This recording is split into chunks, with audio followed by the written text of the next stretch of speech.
We all want to feel safe and secure in our own home, but how do you gauge what you really need? What better way to learn than to ask a security expert what he has in his home? And now we're in the home of Chuck Mishillam from Alert Protective Services. We're going to talk a little bit about the basics of home security alarm systems. And I know, Chuck, the focal point is always the keypad, but is a security system really a deterrent for burglars? It is. The police will tell you the same thing. By having a security system in your house, you cut your odds way down on having a burglary. And what are the chances really of somebody breaking into your home? Very slim. But that being said, there's thousands of burglaries across the United States every day. Now, what happens when the alarm is activated, when it's tripped? When it does go off, it makes a lot of noise here at your house or my house. At the same time, though, it's calling our central station, and we're going to know at that point there's an intrusion here, and we're going to call to the house first because most alarms are false alarms caused by people. And if we don't get a correct passcode or password from you, we are going to send the police at that point and notify whomever's on your emergency list after that. Do you get a lot of false alarms? We do. We catch lots of cleaning people, lots of floor sanding people, but better safe than sorry. Absolutely. Well, let's see what you have installed. Sure. Okay.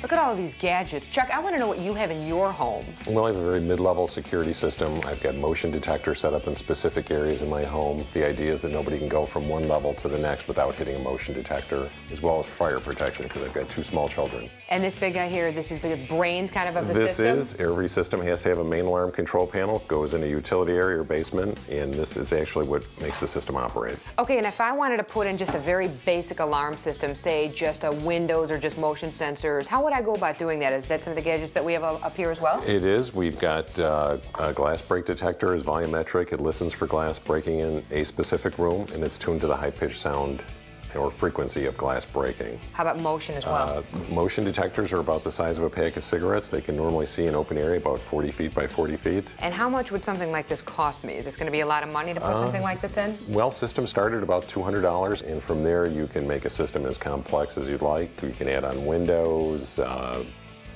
more glass break detectors, whatever the case might be. Chuck, thank you so much for explaining some of the basics about the alarm system to us. I appreciate it. You're very welcome. Now that your house is secure, here's another way to make it a little more safe.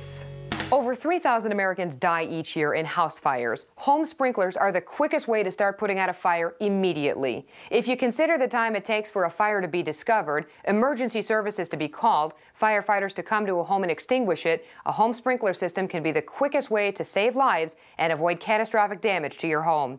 Here's a few things you might not have known about home sprinklers.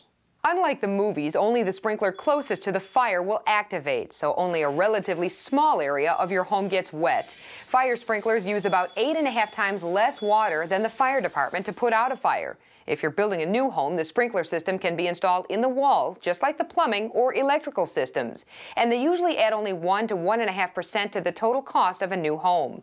You might be able to get a discount from your insurance company, too. For more information, you can visit www.homefiresprinkler.org.